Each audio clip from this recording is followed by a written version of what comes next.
Astro Garden Channel မှာကြိုဆိုပါရရှင် Astro Today ယနေ့နှစ်ခတ်စီစဉ်မှာ2026 February 23ရက်တောက်ကြနေ့အတွက်ဆောင်ရန်ရှောင်းရန်ဆောင်ရွက်ရမယ့်နှစ်ခတ်အချိန်ခါတွေကိုအစီအစဉ်တင်ဆက်သူများဖြစ်ကြတဲ့ကျမမနှင်းပတ်ရင်နဲ့တူမန်ရွှေရောင်တို့ကတင်ဆက်ပေးသွားမှာဖြစ်ပါတယ်ရှင်2026 February လ23ရက်တောက်ကြနေ့တွင်တောက်ကြနေ့သားသမီးများအပေါ်ပုံမှုထိရောက်နိုင်တဲ့ကောင်းကျိုးနှစ်ခတ်9ပါးနဲ့မိမိတို့ရဲ့လုပ်ငန်းကိစ္စများဆောင်ရွက်နိုင်ရန်ကောင်းမွန်တဲ့နှစ်ခတ်အချိန်ခါတွေကိုတင်ပြပေးသွားမှာဖြစ်ပါတယ်ရှင်နနက်တနာရီ58မိနစ်မှနနက်2နာရီ18မိနစ်အချိန်တွင်မှဆိုရင်တော့ဖုံးကန်ကြီးမြင့်မဲ့ဓနက်ခတ်ကိန်းကြောက်တဲ့အချိန်ပဲဖြစ်ပါရဲ့ရှင်။နနက်4နာရီ48မိနစ်မှနနက်5နာရီ9မိနစ်အချိန်တွင်မှဆိုရင်တော့စမ်းထအောင်မြင်ပြီးမြစ်တာရီကန်ကောင်းမွန်စီမဲ့စုံနှက်ခတ်ကိန်းကြောက်တဲ့အချိန်ပဲဖြစ်ပါရဲ့ရှင်။နနက်8နာရီ46မိနစ်မှနနက်9နာရီ6မိနစ်အချိန်တွင်မှဆိုရင်တော့ဘယ်လုပ်ငန်းမျိုးမဆိုလောက်ကင်ဆောင်ရွက်ပါကအထွတ်ထက်ရောက်ရှိအောင်မြင်နိုင်တဲ့အဓိပတိနှက်ခတ်ကိန်းကြောက်တဲ့အချိန်ပဲဖြစ်ပါရဲ့ရှင်။နနက်8နာရီ25မိနစ်မှနနက်8နာရီ45မိနစ်အချိန်တွင်မှဆိုရင်တော့ယာရုဩဇာအာဏာကြီးမြင့်စေမဲ့ထိဖြူနှက်ခတ်ကိန်းကြောက်တဲ့အချိန်ပဲဖြစ်ပါရဲ့ရှင်။ည9နာရီ33မိနစ်မှည9နာရီ53မိနစ်အချိန်တွင်မှဆိုရင်တော့အိမ်ချမ်းမြေရောင်းဝယ်ကိစ္စရပ်များအကျိုးပြုစေမဲ့စင်ဖြူနှက်ခတ်ကိန်းကြောက်တဲ့အချိန်ပဲဖြစ်ပါရဲ့ရှင်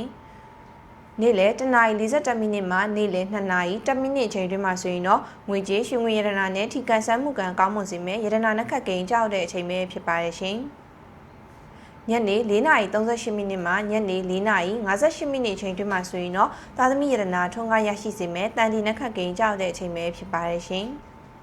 ဆက်လက်ပြီးဒုတိယခန်းကဏ္ဍအနေဖြင့်တောက်ကြနေသားသမီးများအတွက်ပုံမူပြီးထိရောက်မှုရှိနိုင်တဲ့စိုးကျိုးနှက်ခတ်အချိန်ခါတွေကိုတင်ပြပေးသွားမှာဖြစ်ပါတယ်ရှင်ည10နာရီ15မိနစ်မှည10နာရီ35မိနစ်အချိန်တွင်မှဆိုရင်တော့မတော်တဆထိခိုက်ဒဏ်ရာရရှိမှုတွေတေကျေပျက်စီးဆုံးရှုံးမှုတွေဖြစ်စေနိုင်တဲ့မရဏနှက်ခတ်ကိန်းကြောက်တဲ့အချိန်ပဲဖြစ်ပါတယ်ရှင်နနက်1နာရီ14မိနစ်မှနနက်1နာရီ34မိနစ်အချိန်တွင်မှဆိုရင်တော့အမှုခင်းပြဿနာတွေစိတ်ပူပန်စရာတောကတွေဖြစ်စေနိုင်တဲ့တောကနှက်ခတ်ကိန်းကြောက်တဲ့အချိန်ပဲဖြစ်ပါတယ်ရှင်နနက်9နာရီ21မိနစ်မှနနက်9နာရီ41မိနစ်အချိန်တွင်မှဆိုရင်တော့ဆုံးရှုံးပျက်စီးမှုများဖြစ်စေနိုင်တဲ့10တိုင်းနှက်ခတ်ကိန်းကြောက်တဲ့အချိန်ပဲဖြစ်ပါတယ်ရှင်နေ့လယ်2နာရီ39မိနစ်မှနေ့လယ်2နာရီ59မိနစ်အချိန်တွင်မှဆိုရင်တော့မိတ်ဆွေသင်္ကာများဆုံးရှုံးပျက်စီးမှုများဖြစ်စေနိုင်တဲ့မိတုနှက်ခတ်ကိန်းကြောက်တဲ့အချိန်ပဲဖြစ်ပါတယ်ရှင်ည9နာရီ29မိနစ်မှည9နာရီ49မိနစ်အချိန်တွင်မှဆိုရင်တော့အလုံစီးပွားကိစ္စရပ်တွေမှာထိခိုက်ပျက်စီးဆုံးရှုံးမှုများဖြစ်စေနိုင်တဲ့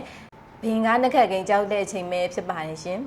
ဒီနှက်ခတ်အချိန်ခါတွေကဆိုရင်တော့တောက်ကြနေသားသမီးများအပေါ်ပုံမူပြီးထိရောက်မှုရှိနိုင်တဲ့နှက်ခတ်အချိန်ခါတွေပဲဖြစ်ပါတယ်ရှင်